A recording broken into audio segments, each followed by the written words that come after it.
जाती हैं कि वो नहीं कर पाता है।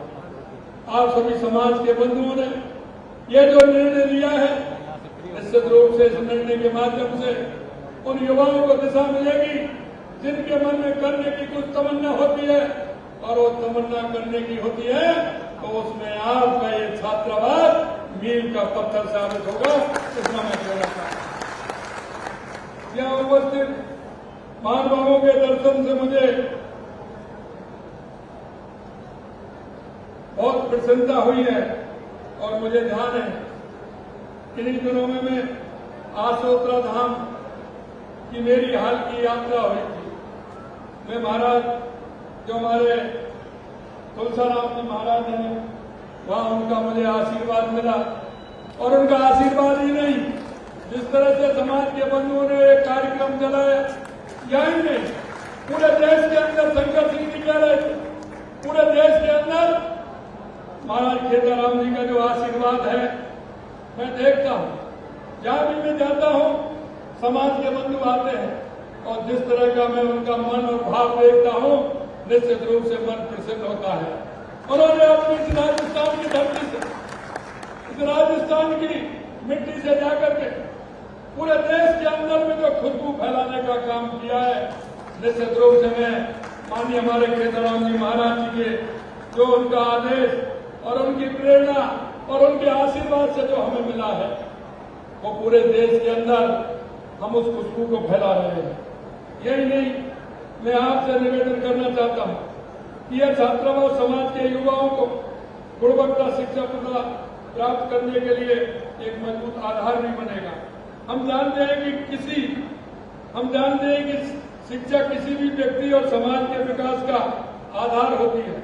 शिक्षा से ही ज्ञान प्राप्त होता है, शिक्षा से ही कौशल विकास होता है, और शिक्षा से ही समाज में सकारात्मक बदलाव भी होता है, और शिक्षा से ही समाज का उद्धार भी होता है। क्योंकि आने वाले समय में यह आधुनिक युग में शिक्षा बहुत ही महत्वपूर्ण है। हम सभी को ध्यान भी देना चाहिए। हमें हमारे उन सभी बच्चों को, हमारे युवा भाइयों को दिशा देने का काम भी हमें करना चाहिए। शिक्षा में आत्मनिर्भर बनाती है और बेहतर जीवन जीने का मार्ग भी प्रदर्शित करती है। ग्रामीण क्षेत्रों के विद्यार्थियों को कई बार उच्च शिक्षा नहीं मिल पाती, किसी कारण से वो प्रतियोगी परीक्षाओं में भाग नहीं ले पाते हैं। लेकिन ये अच्छा आपका सोच, आपका जो विजन है, इस विजन के माध्यम से ऐसे विद्यार्थियों को यह छात्रावास वरदान साबित होगा। यही नहीं, छात्रावास में केवल रहने खाने की सुविधा प्रदान हो ऐसा नहीं, बल्कि एक सुरक्षित और सहायक वातावरण भी प्रदान होता है, जिससे उसका आगे जो वातावरण बनता है उसमें उस बच्चे का आगे जो उसकी खूबी और हॉबी होती है उसके माध्यम से वो काम करता है। राजपुरोहित समाज ने एक आधुनिक सुविधाओं से सुसज्जित, मुझे विश्वास है कि ऐसा एक छात्रावास बनवाया है, तो निश्चित रूप से छात्रावास विद्यार्थियों को एक शांत और आरामदायक वातावरण प्रदान करेगा, जो पढ़ाई में सहायक भी होगा। मेरे प्यारे भाइयों मित्रों, में आप सभी बहुत ही भाग्यशाली हैं जिन्हें छात्रावास में रहने का अवसर मिल रहा है। इसका पूरा फायदा उठाएं, कठिन परिश्रम करें और अपने लक्ष्य को प्राप्त करें। स्वामी विवेकानंद जी ने कहा 21वीं सदी भारत की होगी और 21वीं सदी भारत की होगी, और उन्होंने कहा कि उठो, जागो और इस देश दुनिया पर छा जाओ। उस दृष्टि से ये हमारा जो छात्रावास है, निश्चित रूप से स्वामी विवेकानंद जी ने कहा था उसको, और ये छात्र हमारे चलेंगे और देश दुनिया में अपना नाम करेंगे, ये मुझे विश्वास है। यही नहीं मेरे भाई और बहनों, छात्रावास समाज के युवाओं को एक मंच प्रदान भी करेगा। जैसा मैंने कहा, भारत एक युवा देश है। हमारे प्रधानमंत्री नरेंद्र मोदी जी की प्राथमिकता है कि उन्होंने युवा शक्ति राष्ट्र शक्ति के रूप में पहचान मिले और दुनिया में बढ़ता हुआ भारत का गौरव हो, और हमारी एक पीढ़ी, आने वाली युवा पीढ़ी दुनिया में अपना नाम रोशन करे। प्रधानमंत्री जी ने शिक्षा प्रणाली को रोजगार उन्मुखी बनाने, युवाओं को 21वीं सदी की चुनौतियों का सामना करने के लायक बनाने और उन्हें वैश्विक नागरिक के रूप में तैयार करने के लिए राष्ट्रीय शिक्षा नीति 2020 लागू की है। प्रधानमंत्री जी के नेतृत्व में 2014 के बाद देश में जो परिवर्तन आप देख रहे हैं वो किसी भी क्षेत्र में हो, 2014 के बाद आपने तो देश में परिवर्तन दिखा है। चाहे वो गरीब कल्याण की योजनाएं हो, चाहे हमारे विकास की योजनाएं हो, या हमारे सीमाओं की सुरक्षा हो, या आतंकवाद नक्सलवाद का खात्मा हो, या दुनिया में बढ़ता हुआ भारत का गौरव हो, ये 2014 के बाद आपने देखने को मिला। मैं आपसे यही कहना चाहता हूँ, हमारी शिक्षा के बुनियादी ढांचे जब तक ठीक प्रकार से नहीं होगा, हमारी शिक्षा जब तक हमारी गुणवत्तापूर्ण नहीं होगी, हमारी शिक्षा रोजगार उन्मुक्ति होगी, हमारी शिक्षा कर्तव्यनिष्ठ नहीं होगी, हमारी शिक्षा अगर कर्तव्यनिष्ठ का उसमें उदाहरण नहीं होगा तो कोई मतलब नहीं होगा। क्योंकि हमारी संस्कृति, हमारा विचार, हमारे उन मुनियों ऋषियों की हमारी वो धाती जिन्होंने हमारे को संस्कार दिए, उन संस्कारों पर चल करके इस देश और दुनिया में भारत को आगे बढ़ाने के लिए हमें काम करना है। मैं आपसे इतना ही कहना चाहता हूं, हम प्रदेश के प्रत्येक संभाग में Rajasthan institute of technology, Rajasthan institute of medical science स्थापित कर रहे हैं। तकनीकी से जुड़े नए विचारों को प्रोत्साहन करने के लिए अटल इनोवेशन स्टूडियो एक्सीलेटर शुरू किया है। हमारी सरकार राजस्थान में खेल आधुनिकीकरण के मिशन को शुरू कर रही है।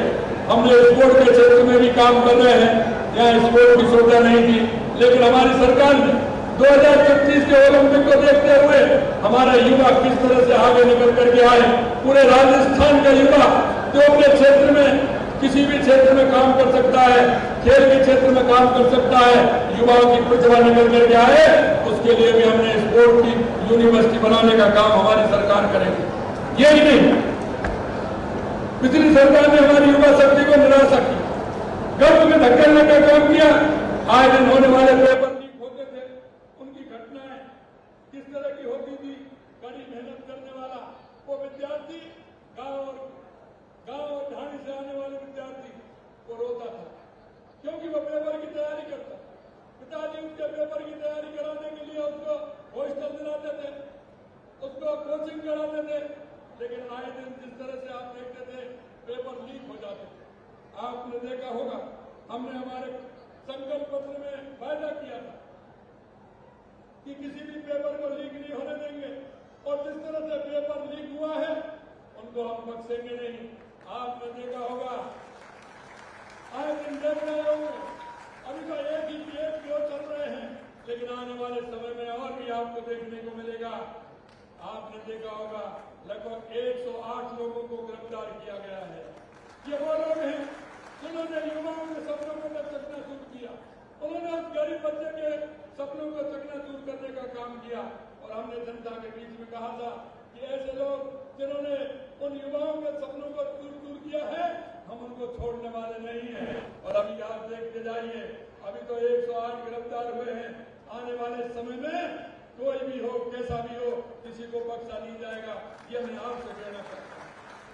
मतलब पेपर लीक के अलावा अनुचित तरीकों से परीक्षा पास करने वाले अयोग्य व्यक्ति महत्वपूर्ण पदों पर पहुंचेगा तो वो नुकसान नहीं पहुंचाएगा क्या?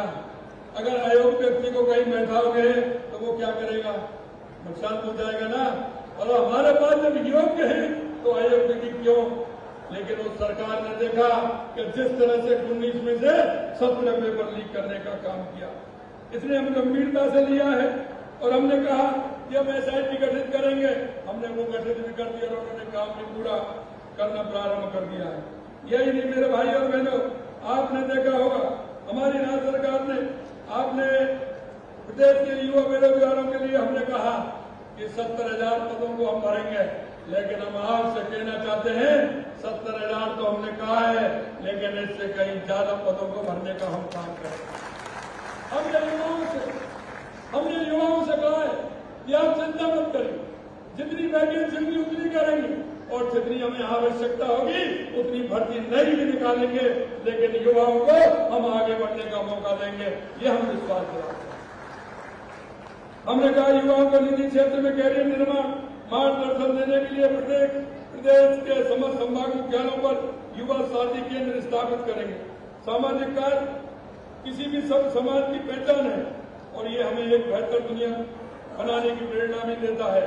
मैं आपसे इतना कहना चाहता हूं मेरे भाइयों कि युवा समाज का भविष्य होते हैं, उसका विकास राष्ट्र के विकास का आधार होता है। युवा समाज का भविष्य होते हैं और युवा राष्ट्र का विकास का आधार होता है। युवाओं के जीवन में सकारात्मक बदलाव लाने का कोई भी प्रयास राष्ट्र निर्माण और राष्ट्र को मजबूती प्रदान करता है।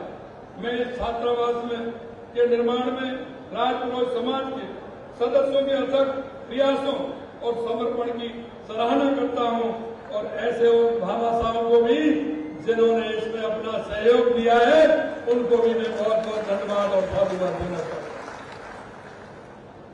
मैं आपसे अंतिम में निवेदन करना चाहता हूं और वह निवेदन मेरे भाइयों में ये करना चाहता हूं कि समाज के अंदर बहुत बड़ी ताकत होती है, सरकार करती है, लेकिन समाज का जब सहयोग मिलता है तो सरकार की भी काम करने की गति मिलती है और सरकार उसी हिसाब पर काम करती है। मैं आपको इतना विश्वास दिला सकता हूं कि आप समाज के द्वारा जो काम करेंगे हर कार्य में समाज आपका सहयोग करेगी।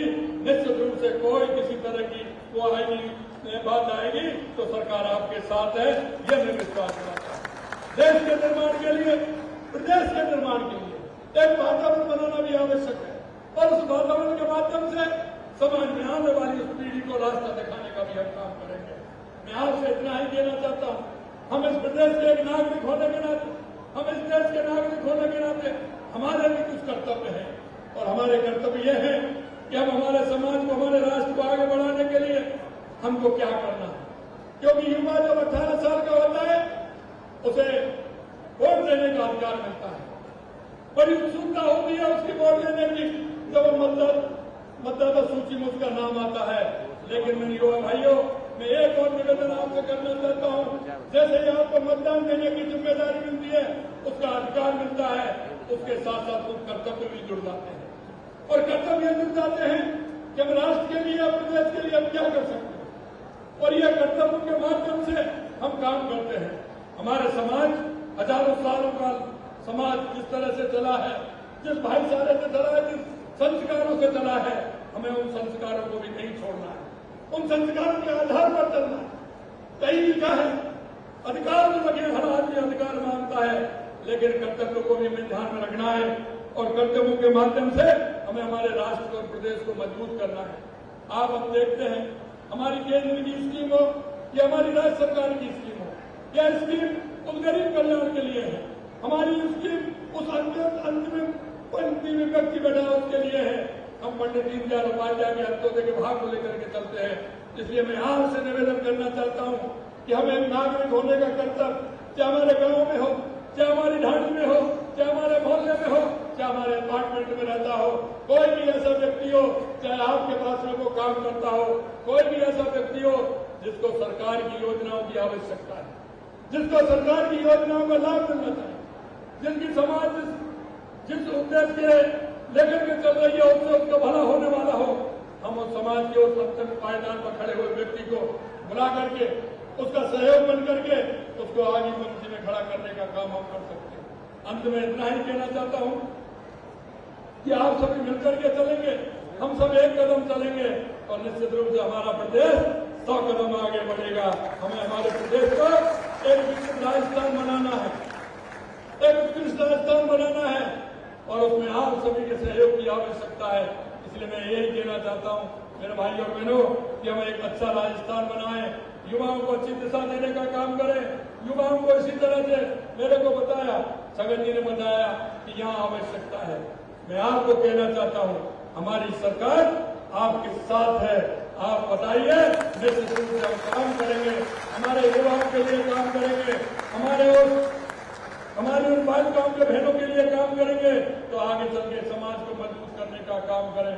आपने एक अच्छा कार्यक्रम आयोजित किया, एक साथ इतने आप सभी लोगों के मेरे सामने बहुत अच्छे सभी मेरे मित्र, मेरे बड़े, मेरे बुजुर्ग बैठे हैं। मैं आप सभी को प्रणाम करता हूं, नमन करता हूं। समाज इस तरह के काम आगे करे, आगे आने वाली पीढ़ी को रास्ता दिखाए, इस आशा और विश्वास के साथ आप सभी ने बुलाया और मंच पर विराजमान हमारे सभी संतगण